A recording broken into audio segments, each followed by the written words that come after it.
Your Locked On Canucks, your daily podcast on the Vancouver Canucks. Part of the Locked On Podcast Network, your team every day. Welcome to today's episode of Locked On Canucks, part of the Locked On Podcast Network. And thank you for making Locked On Canucks your first listen of the day. As always, we are free and available on all platforms. My name is Nick Bondi. I'm joined as always by my co-host, Lachlan Irvin. And Lachlan, another game, another preseason loss to the Seattle Kraken. But before the game, I'll give credit to our friend of the show, Chris Faber. He posted this question on Twitter. What should be the name of the Seattle-Vancouver hockey rivalry? I suggested Cascadia conflict. I like that alliteration. But what do you think the name of the rivalry, so far one-sided rivalry, I might add, should be?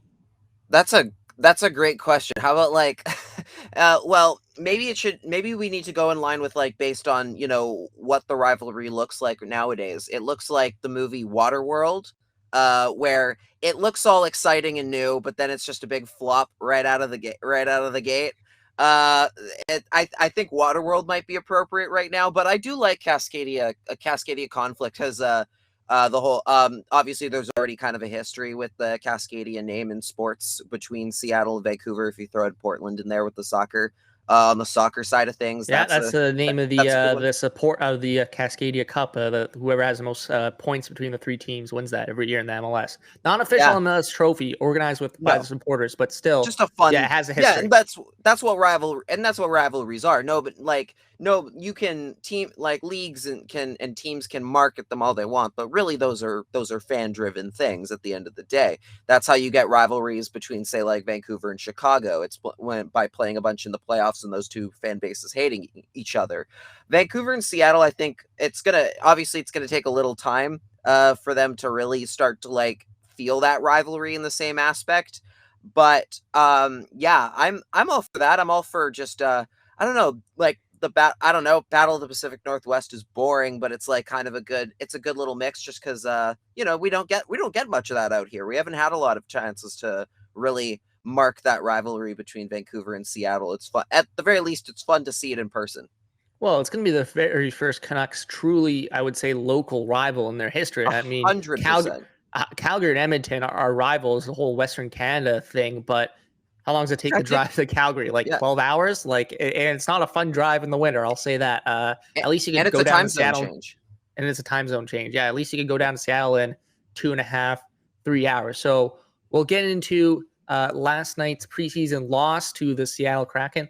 Lachlan, being the Big J journalist that he is, being at the actual Canucks game last night, you were at the game. And we'll end the show with a little discussion of who we think our bounce back and regression candidates are for the Vancouver Canucks this season. But let's get right into last night's preseason game versus the Seattle Kraken, a 4-0 loss to Seattle for the Vancouver Canucks. And the Canucks actually outshot them 38-25, I believe the final tally was at the end of the game. So Philip Grubauer, as I like to call him, Philip Poobauer, played pretty well. 38 save shutout. Pretty damn impressive, I would say. The Canucks probably deserved a couple of goals. My big takeaway from this game, Lachlan, right off the bat is I think Vasili Podkolzin listens to the podcast. I think he uses this podcast for motivation. I was saying in our segment on yesterday's episode of who our biggest disappointment so far in the preseason, and I said Podkolzin, not that he should be sent down. So, again, he should not be sent down to the AHL. I'm not saying that. It's just relative to the expectations I had for him, he was not having a very good preseason. And he showed me last night because he was the best player, I think, for the Vancouver Canucks. Great he has always shown this preseason, Lachlan, the two-way force that he could be. But last night he combined that with an offensive flair that I think a lot of us expected. He had that great move where he deked the one guy and almost cut back and almost scored against Grubauer. He had that good chance on the power play, short side. If he elevates that puck, puts it in the right spot, that's a goal. So I think Podkolzin, right off the bat, he's the player that stood out to me for the Vancouver Canucks for good reasons. Yeah, for sure. He was, I think, their best forward outside of maybe Bo Horvat. A little bit of Tanner Pearson was also very good. I saw a lot from him. And either, you mentioned either Podkolzin listens to the podcast, or maybe it's Travis Green, because Travis Green, I believe after talked about how he had sat down and had a chat with Podkolzin. He just played my clip of me ripping Vasili Podkolzin. That's all. That's all he did. That was the whole conversation. It was just that. And yeah, sure enough, Podkolzin had a lot more jump. He was making a lot of smart plays, really aggressive in puck battles. There was the one play very early, relatively early on in the game, where I think Zach McEwen fed him a little bit of a pass in the short along the corner. He took the shot, it went right into Grubauer's chest. That's the kind of stuff that I look at and I'm like, okay, he's starting to improve. Like, it still needs some fine tuning, because obviously as he gets better, he's going to be able to pick the corner a little bit more quickly. That was very much a shot just into dead center. But even before, that was kind of a shot that he might not have taken, because he might not have felt he had the time or the space to do it. And you got to remember with this kind of thing, that when we talk about, adapting to the pace of play, it's not just about, being faster or more aggressive or something. It's also about literally rewiring your brain to play at a faster pace and be able to make quicker decisions. And that's something that comes with just working through and going through the paces, basically. And for Podkolzin, it looked like he is already very quickly improving on that. There was his one big chance in the second period where he just went hard to the net, deked out Philip Grubauer, and just put it by the post. Would have been goal of the preseason if he finished that way. Goal of the entire preseason for sure. Had he put that in, that the crowd would have lost it. Like, they were noisy. They were pretty noisy. That was the loudest they were the entire night, was on that play. The way it just skirted by the post. And again, as he gets better, as he gets a little bit more accustomed to the NHL game, those kind of pucks are going to start going in for him pretty quick. He looked pretty darn good. Yeah, and I think the other story of preseason last night was special teams, both the power play and the penalty kill. I thought OEL, once again, is looking like a great power play quarterback for this team. Whether you want to pair him up with Quinn Hughes on power play one, like we kind of suggested that may be a possibility in the regular season, or you have him run his own power play unit on the second power play unit after Quinn Hughes, right? Like, looks great on the power play as a power play quarterback, I think. And that was solidified last night. The Canucks obviously didn't score on the power play, but at least he was moving the puck, getting shots through. Exactly what you ask for a power play quarterback. The Seattle Kraken had 7 power plays last night. 7. And yeah. I think at least 5 of them were cross. I tweeted this out last night. I think this new the refs are obviously trying to get players accustomed to the new cross-checking rule, right? They're going to be a lot stricter on cross-checks in the regular season, it looks like, and they're prepping them in the preseason. I think, Lachlan, that lasts probably a month and a half in the regular season before they go back to the old way they call it. Because if you're going to have every game 5 power plays for cross-checking, like, that's just ridiculous. Like, no one's going to want to watch that. And I always laugh at how they want to change the way the games are called, and the change kind of how the penalties are called in the regular season. Like, they give these players 2 weeks to adjust, where they've been playing under a certain way for probably the whole lives, right? In competitive hockey, it's like, okay, this is how power play, these are how cross checks are being called now. Better get used to it in 2 weeks. Like, these guys have been playing a certain way under how cross checks have been called their entire competitive hockey lives, and you're supposed to get used to it in 2 weeks. Like, it's almost impossible. But you know what? Well, that's kind of not really the point, right? It's more about because I don't think it's that they expect them to completely get it and completely have it fixed out and ironed out. But you can't have regular season games with 5 power plays on each side for cross checks. This is where, frankly, we could have an hour-long discussion on this particular subject. The whole, how the way that the NHL approaches trying to make rule changes and trying to and implement them to with their referees. Because a lot of the time, whenever there's the kind of thing where they're like, for one, they always seem to focus on one particular kind of penalty every year, instead of just trying to, hey, how about you just call everything that's a penalty normally? The thing is that And the thing that always I think we miss, because it feels like every year we have this conversation where people are like, oh, you can't, well, I can't watch a game with this many calls sort of thing. The whole point is more that eventually they're going to adapt, and the farther into the season you get, the less those calls will be made, because players have figured it out, and they'll stop taking as many of those calls. Like, hockey players are, when it comes to hockey, generally speaking, NHLers anyway, aren't too stupid. Like, they kind of know they kind of know how to play. Yeah, but and a lot of these cross-checking plays that they called last night were just instinct plays, I would say. They weren't malicious. It was just and like a little cross-check they would get away with it, and it's going to take time. Obviously, like you said, I agree, to get rid of that out of your system, but in the meantime, you're going to have like all these. I don't want to watch a game like I did last night when one team has 7 power plays, even if it's the Canucks. Yeah, and that's why it's been so difficult. I think partially is why it's been so difficult to say get the NHL to move away from, say, the game management type style of refereeing that they put in, where you call 3 penalties on one team, now you have to call 1 on the other, kind of thing. Because I think they're very, or even just calling every penalty as a penalty sort of thing. Because I think they know that in the early going that for a while, a lot of games are going to have an insanely high number of penalties, and people are going to complain about it.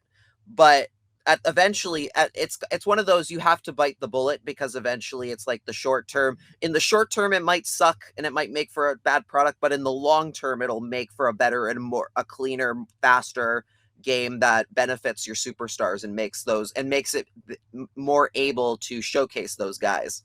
Mm-hmm. Short-term pain for long-term gain. But the Vancouver Canucks had 7 opportunities on the penalty kill last night, including a 4-minute penalty kill with an early Jason Dickinson double minor for high sticking. I tweeted this out at the time. Travis Green must be loving all this time on the penalty kill secretly, because he has to figure out who is going to work on the penalty kill to start the season and who isn't. And I think, based on last night, Matthew Highmore is going to make this team based on his penalty killing ability. I thought he was really good on the penalty kill last night. You know, he had a couple of kind of half shorthanded chances, I would say, but he was generally pretty good on the penalty kill last night. I think he's going to make this team out of camp solely on his penalty killing ability. Yeah, I think that's totally fair to say. I think Highmore, definitely, that was Highmore's best game of the preseason. It wasn't, and that's not saying a whole lot, but like, it did look better, because especially on the PK, because frankly right now that's kind of what all they really need him for, and that's why he's been getting, I think, more favorable time compared to, say, like a Jonah Gadjevich, for example, is because he kills penalties, and and the Canucks are in desperate need of those kind of players right now. I think the PK definitely needs a lot of work right now, just from watching it in person and seeing kind of just how the Kraken were moving the puck around. Like, and don't kid yourself, like the first PK unit was NHL guys fully, other than, with maybe the exception that you could argue that Justin Dowling maybe isn't, but I think he's making the team for sure. I think he's a lock here as well. That you're looking at a first PK last night that mostly made up of Dowling, Highmore, OEL, and Tyler Myers. And generally that's going to be an NHL group. That's going to be in your unit. I thought it was a little concerning that they were kind of getting that how many shots were making it through to Thatcher Demko and forcing like a second or a third rebound even. Because, if you're the defense. Well, that's how Donato scored, right? He had shot off the chest right to him, and he just buried it. Yep, exactly. And it's always the case of, if you're the PK defense, your job is to just clear out that second chance. You cannot, if the goalie makes the first stop, you clear out the second. And obviously that takes time, like that takes a little effort, but the way the Canucks have been going, their PK has been over the last year or so. I have my concerns, but I think this year they could look at least a little bit better, and they could get a slight improvement over years past. Yeah, and you mentioned you were actually at the game last night, your first game in probably ages, I would assume. We're going to get right into that. But first, a word from our sponsor, Spotify. Spotify gives entrepreneurs the resources once reserved for big business. So upstarts, startups, and established businesses alike can sell everywhere, synchronize online and in-person sales, and effortlessly stay informed. I love how Shopify has the tools and resources that make it easy for any business to succeed from down the street to around the globe. You can reach customers online and across social networks with an ever-growing suite of channel integration and apps, including Facebook, Instagram, TikTok, Pinterest, and more. Gain insights as you grow with detailed reporting of conversion rates, profit margins, and beyond. Go to shopify.com/LockedOnNHL, all lowercase, for a free 14-day trial and get full access to Shopify's entire suite of features. Grow your business with Shopify today. Go to shopify.com/LockedOnNHL right now. That's shopify.com/LockedOnNHL. All right, fans, fantasy hockey season is fast approaching, and I'm going to give you the inside track on the absolute best fantasy hockey platform in the industry. It's Fantrax.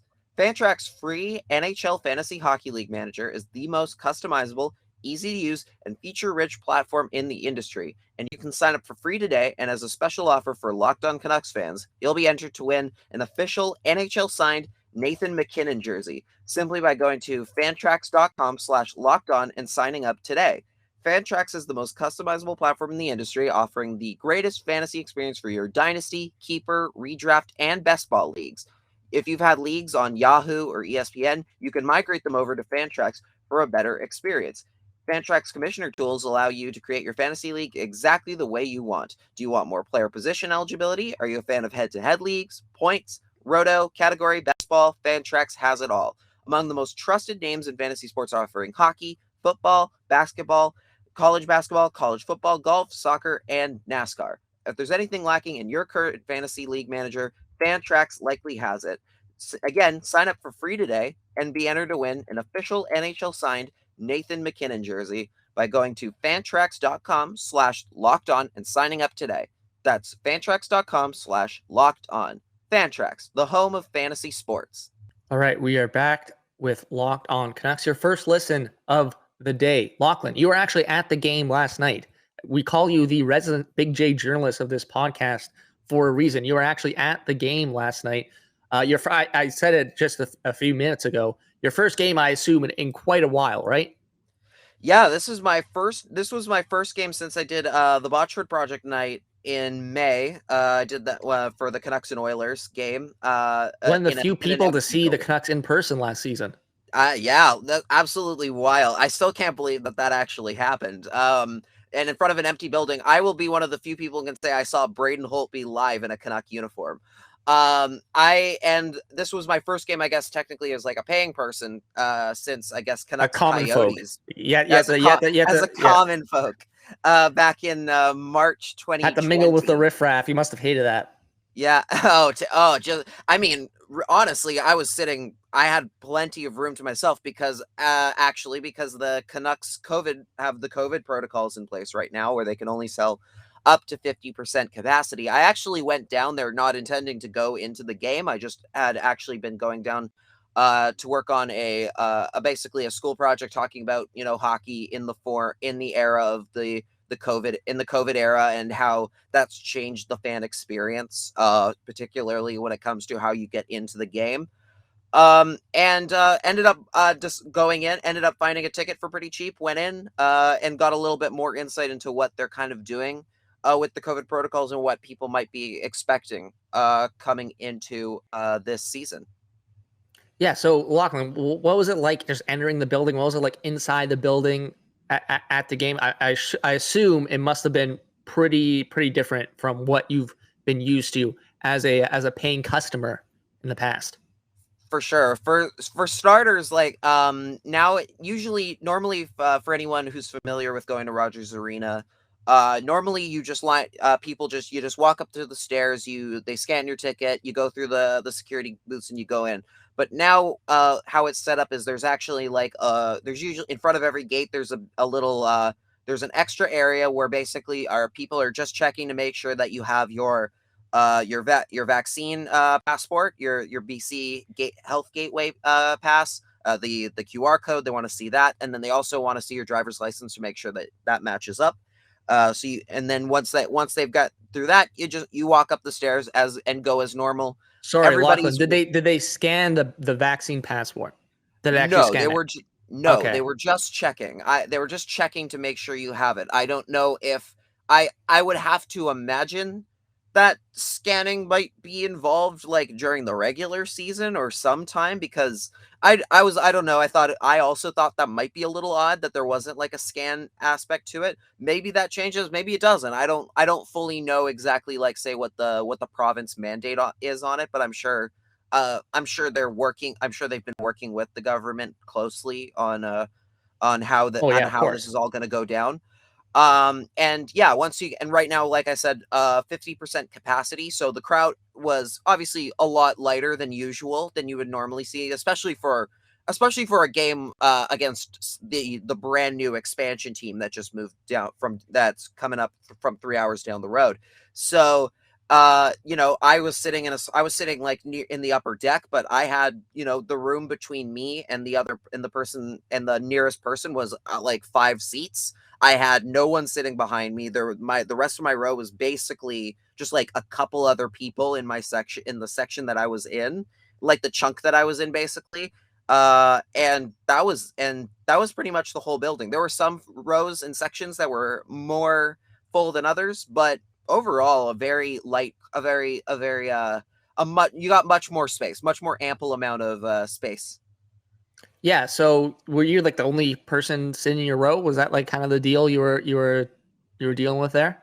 More or less. I had two people. Again, there were two people about 5 seats down from me. So like, and Rogers Arena, the seats aren't like, they're not huge, but they're also not like super tiny cramped either. So there was a good chunk of space between me and them. There was about two people I think sitting in the row almost directly in front of me, but like a little bit off to my side. So but to my right there, it was like full empty, like totally empty on my right side. More or less in the 5 rows that I was sitting in, there were maybe about like 15 people in about 3 or 4 rows. Like there was plenty of breathing room. So the real question, Lachlan, how much easier was it at 50% capacity to go get a beer or to go to the bathroom in between intermissions? Much easier. It is All right, I may start to like this 50% capacity rule then.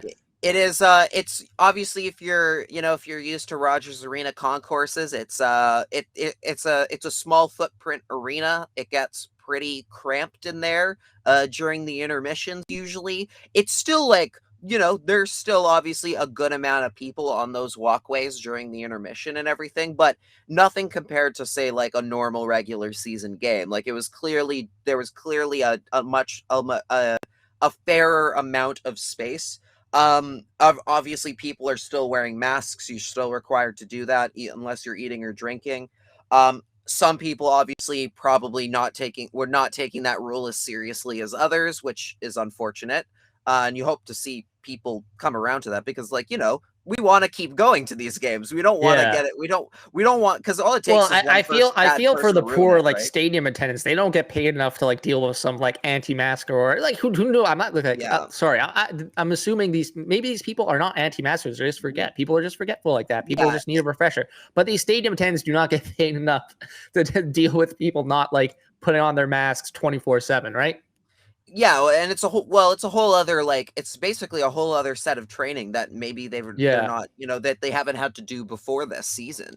You're having to, double check with people that they're pulling up the mask when they're not having their popcorn or whatever is really important. And I'm sure they're doing the best that they can. Obviously, like we said, the health, like, obviously you have to have the health gateway pass to get in. You have to show that right now you only have to show that you're partially vaccinated. Once the regular season starts, it's full. You have to be fully vaccinated to go in. And so at the very least, that people who are the only people coming in are fully vaxxed, which is very important to keeping everybody safe and healthy. And it's going to take some time, but obviously I think personally, one of the things that I maybe would have had, like, I guess a gripe with was that I felt like there wasn't enough signage in the building for stuff like, hey, keep your mask on. Like, I think it's very I think it would be very easy for the Canucks to say, get Brock Besser downstairs with a photo shoot, just for a photo shoot of just him, like with the mask on, and being like putting posters around the arena of Canucks wearing masks, being like, hey, make sure you're wearing it unless you're eating or drinking. Like, that's the kind of stuff that I think they should maybe make an effort to do before the regular season starts, especially because right now, from what we're hearing, the Canucks are planning to sell tickets at full capacity, and then I guess issue refunds later if they don't get the clearance to do so. Well, yeah, I think that makes sense from the Canucks point. I can see why they want to sell 100%, because it makes sense in the sense that, hey, if everyone has to be double vaxxed, why can't we have full capacity, right? That's probably what they're thinking. That's probably what they're thinking. But at the very least, if they really want to help their cause, like, the best thing they can do is make, like, I think more clear signage in the building for stuff like wearing a mask, making sure that you leave 6 feet between you and the other person. There's a couple like stamps on the floor, like, that say, hey, stand here, social distance. But it's not visible unless you're walking up to that concession stand or something. So that would be my one suggestion for the Canucks going forward, is try and maybe just make improvements to keep the dialogue available and out there for people, so that when they're walking around, they're being constantly reminded of the rules and how to make sure that we all get to watch a full 82 game season this year in person. Yeah, and of course, the home opener for the Vancouver Canucks is, I believe, October 26th against the Minnesota Wild. So a few weeks for the Vancouver Canucks to... Plenty of time. Plenty of time for the Canucks to get their act together in terms of signage for masks in Rogers Arena. But we're going to get right into our bounce back and regression candidates for the Vancouver Canucks in the 2021-22 season. But first, I want to talk to you about Built Bar. Did you know that Built Bar has so many delicious flavors? There is something truly for everyone. When you talk to a Built Bar fan, they're definitely passionate about their favorite faves. If you don't know Built Bar flavors, well, you're missing out. They have flavors like coconut, cherry barcia, mint brownie, orange, cookies and cream, strawberry. I'm a classic flavor guy myself. I like the classic strawberry. And if you haven't tried all the flavors, guess what? You can get a mix box where you'll get 2 of each of the 9 flavors. And not only are Built Bar flavors very, very tasty, they're also healthy. 17, 18 grams of protein, only 4 to 5 grams of sugar. They're all amazing flavors, they're all tasty, and they're all very, very healthy. So go to built.com and use the promo code LOCK15, and you'll get 15% off your order. Use promo code LOCK15 for 15% off at built.com. This episode is also brought to you by BetOnline.ag. We're back and better than ever. All eyes are on the gridiron as teams are back for another football season. As always, BetOnline is your #1 spot for all the pro and college football action this season.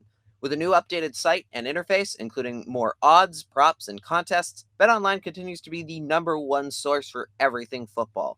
Head to the website or use your mobile device to sign up today to receive your 50% welcome bonus on your first deposit. Don't forget to use our promo code LOCKEDON to receive your bonus. From football, basketball, boxing, hockey, right to your favorite Vegas casino games, don't wait to take advantage of all the amazing offers available for the 2021 season. BetOnline is the fastest and easiest way to bet on all your favorite sports.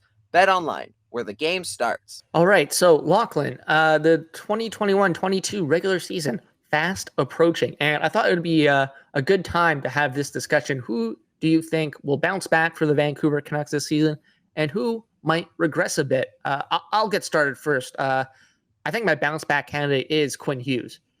Last season was a step down from his heights of his rookie season when he was looking, like a stud young defenseman that could contend for not the Calder. He did contend for the Calder, the Norris, multiple times in the future. Wasn't that great defensively. I think he bounces back this season with an improved Canucks team. And I think my regression candidate is Brock Besser. Not that, he's going to have a bad year or anything, but I think with the improved depth of the Vancouver Canucks, especially in the forward group, he may not be afforded the same amount of opportunities, on the power play and just in general at 5-on-5 that he has in the past, and especially last season, right? I think, we've talked about it on this show before, the ability of Travis Green to mix and match the top 9 and put different players in different positions.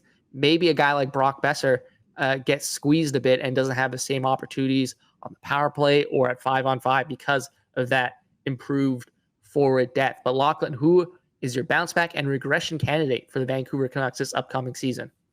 Well, I think my bounce back is candidate is pretty clear here. It's Elias Petterson. This is a guy who had quite simply the worst luck of possibly any NHL forward last season. Not only due to the fact that he got injured and missed a good chunk of the regular season and didn't play, but even when he was healthy, he hit an insane number of posts. And that is very much just lots of people will tell you that is very much a stat to track in the sense of like, if you can, it's very much an unluck sort of deal because sometimes if it hits the post at just at the right angle, it's going in versus just a little bit out and it's back into play sort of thing. Right.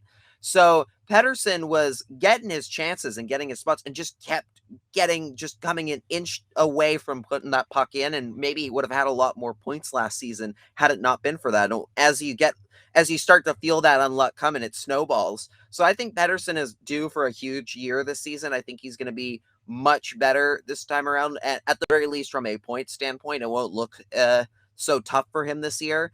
And even last year, he wasn't too bad. Like when he played, it was just seriously just unlucky, just complete bad luck. Yeah. So damn it, I should have said Petterson so to sound smart like that. Damn it. A much better year. Yeah. A much better year. I think this season for him, I think he is going to clearly take back his team leading score in points this year. It's been a while since he's done that, but I think he'll get back to it this year. I guess for regression, and I picked Tanner Pearson. And that's not because I actually think he's going to play worse or something like that. I just think that, like you mentioned, the Canucks are a lot deeper at forwards this year. So I think his role is just going to be just a little bit reduced. I think he's going to play a little bit less. He's going to be used on a few less, say, power play opportunities, a few less penalty kill opportunities if he played that much at all before. While the Canucks overall are going to benefit from a more well-rounded scoring attack, he personally is going to be playing a little bit, I think just a little bit smaller of a role for this team. And I think that's going to factor into, say, his points dipping back down a little bit. He did very well. I think he'll do very well in that reduced capacity, but it just won't be, say, he won't have as dominant a year as he had it in the last couple of years, where he was pretty darn good for the Canucks over the last couple of years. Are you sure his best buddy Bo Horvat is going to make sure that he plays power play with him? I mean, he doesn't. Have you factored that into your decision?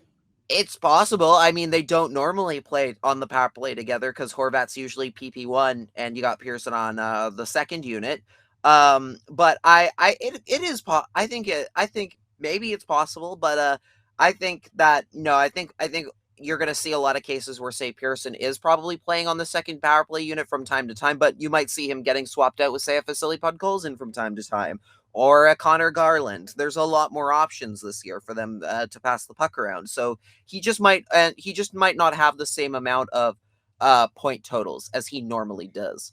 Yeah, and another regression candidate that we didn't mention, JT Miller, just because, hey, if he's playing third line center, he's obviously going to have a bit less ice time at 5-on-5. He's still going to have the power play ice time for sure, I think. But, if this holds up where JT Miller is going to be starting at center for the Vancouver Canucks, he's playing third line minutes. He's playing with I don't even know who to be playing on the third line with in that regard, but it won't be probably. It won't be Elias Petterson and Brock Besser. I'll say that. So you know what? If JT Miller does start as a third line center, is not his natural position. If he's playing with players like Vasili Podkolzin, his point totals could be coming down as well. So that's something I think to monitor as well. Yeah, I could see that happening. What'll be interesting to see is how the Canucks deploy their lineup against Edmonton on Thursday. That's going to be, I believe, Elias Petterson and Quinn Hughes' first game back in the preseason. Yep.